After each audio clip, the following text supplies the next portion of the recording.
Inside the Voyage, brought to you by Dusty Sprinklers. Pre-game routines are essential in baseball. For Voyagers pitcher Chris Comito, well, his ritual is a little off the beaten path. This is a relaxing thing, just, coming out and doing something you really enjoy doing. Getting away from baseball, business side, stat side of things. It's fun to do. After spending 3 years in the White Sox system, Comito says fishing has really influenced his baseball career. I look at it as, like a pitching standpoint, as in, I'm targeting that fish. I'm trying to find what that fish is eating. As in, when I'm on the mound, I throw that first pitch. I'm seeing what that batter sees, how he's adjusting to what I'm throwing to him, trying to get that strikeout or that out. And then, that fish, you're trying to find what he's eating and what he's rising on, and then hopefully you can catch him. He sometimes drives over an hour, but similar to delivering the winning strikeout, the drive is worth the chance of hooking the catch of the day. There's one.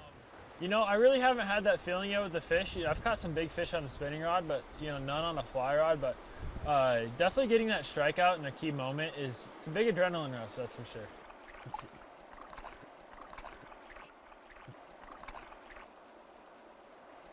This fish is actually it's a little cutthroat. And like an unsuccessful bout on the mound, not all fishing trips pan out the way he wants. Oh, we got off. But he knows there's plenty of fish in the sea. You got to trust the process. You have one bad game, you have another 8 starts before the season's over. If it doesn't end up lining up in the end, then so be it. You just say, you tried. So until his time in Great Falls finally ends, Chris will fish on. I got to enjoy it while I can. Fishing and baseball, nothing more you can ask for. Reporting in Belt, Hailey Sutton, SWX Montana. 2-0. Swung on and crushed. You can say goodbye. Long gone for Romy Gonzalez, up and over and between the Pepsi and Miller Lite sign leading off the bottom of the 4th inning. We see you, Miami Hurricane. 1-0 Great Falls over Missoula here in the 4th. For the past 3 seasons, Sean Tiemann has had the best seat in the house. Wave and a miss, and Billis has obtained 4 outs, all via swinging strikeouts. And with great seats comes great responsibility. Yeah, I'm the radio broadcaster, but I also handle the media relations. Tiemann typically arrives at the ballpark around 10 a.m., preparing game notes for himself as well as visiting broadcasters. Like I said, it's a pretty full day here at Centene Stadium for home games, not just the 3 hours that I'm on the air. And when game time finally arrives, Tiemann brings plays to life, painting pictures in the mind of the listener. 2-1. Swung on and hit high in the air. Launched a mile high to right field. That'll tag the runner from third probably. Right fielder drifts in. Sanchez makes the catch, launches home, right on the money. To the fans listening, it's just a baseball game. To the man in the booth, it's an art form. You come up and watch me do this, you see it. All the papers in front of me. Controlled chaos, 3-2. While Tiemann's role with the Voyagers is a unique one, his baseball voyage brought him here for the same reason as everyone else, love of the game. Yeah, I have a passion for the events, the live sporting events. If that doesn't make your heart flutter, I don't know what does. I just love seeing people compete because I think it brings out character in people.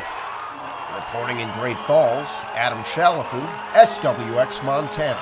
Eli coming off a wonderful game against Arizona. It was a voyage that all started here in Great Falls. Before he was playing for the Dodgers, Bubs to find a way to win this one. Oh my goodness.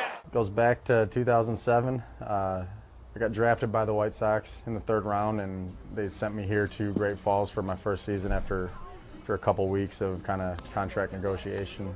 When they sent me here, I wasn't exactly expecting Great Falls the way it was, but I grew to love this place. John Eli quickly made a name for himself on the mound. Me and Aaron Pareda we're the only 2 guys from our draft class that went to the major leagues, and I got traded after a few years here to the Dodgers, and I was up with them in 2010 through 2012. But after 2 elbow surgeries, Eli decided it was time to hang up the cleats. But it wasn't the end of his baseball journey. I was managing a collegiate summer league team, and I got a call from Buddy Bell, and he just asked me hey, what are you doing, man? They decided to give me a chance in an instructional league in 2016, and it seemed to be a good fit, and so I've been with these guys ever since. While some things haven't changed, It hasn't changed at all. It's nice. We still got the same press box that looks like it might teeter at any moment, but it's got a lot of character. Eli says coaching has given him a new outlook on the sport. It's all part of it, though. You know, I love, that's part of the reason you gotta love minor league baseball, is because things aren't perfect. Sometimes trading a place on the mound Got him. for a seat outside the diamond has its benefits. It establishes some morals in you and some work ethic, which I kind of like. Reporting in Great Falls, Hailey Sutton, SWX Montana. The Great Falls Voyagers haven't always been the Voyagers. In fact, not so long ago, they were the White Sox, just like their major league affiliate back in Chicago. A lot of people know there's a lot of history with the name of the ball club here in Great Falls, whether you go back to when we were owned by a beer company, we were the Great Falls Selectrics, to the Giants, Dodgers, and then White Sox. And eventually, the team goes, well, we probably want our own name, because obviously we love the White Sox, but you never know if your affiliation might change like it did with the Dodgers. So where did the Voyagers get their name? Show you the Montana film. This film was shot August the 15th, 1950. It was taken in Great Falls, Montana by Nick Mariana. Nick Mariana was the general manager of the Great Falls Selectrics. One summer day, Mariana was at the ballpark when he noticed something strange in the sky. After a couple of hours in the clubhouse office, I went up into the grandstand to call the groundskeeper. As I reached the top of the stairway, I glanced northward to the tall Anaconda Copper Company smokestack. Mariana quickly grabbed his video camera. As I looked up, I saw two silvery objects moving swiftly out of the northwest. Almost 70 years later, the film is still some of the most controversial UFO footage ever recorded. Not everyone is sold, however. Great Falls in Montana is known as a hub for aliens and UFOs flying around here, which I'm sure has nothing to do with Malmstrom Air Force Base at all, but it's considered one of the best well-known alien sightings and UFO videos of all time. My biggest question with the whole thing is, what was Nick Mariana doing out there with a camcorder at lunch? That's a big question for me. Was it really aliens? Something from the Air Force Base? Or something else entirely? Some questions are just meant to remain unanswered.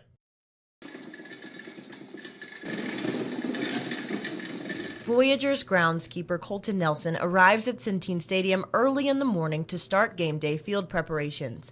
It's a tiring job, but someone's got to do it. So usually around 6 a.m. we're coming in, mowing the field, getting all that stuff done, making sure that there's no dead spots or flooded areas or anything like that. That usually goes to 1 o'clock in the afternoon. In 2010, Nelson was stationed at Malmstrom Air Force Base here in Great Falls, where he served 7 years. Now in his retirement, he spends time taking care of Centene. I've played baseball for a long time, and I've always kind of been into agriculture and stuff like that, and I always admired this field and small-town baseball. I just kind of saw the field and the way that it was and learned a lot about how they maintain it and all the working parts that go into it. It's so much harder than what you think it is, but it's also very fulfilling. The amount of stuff that has to get done before game time can often be overwhelming.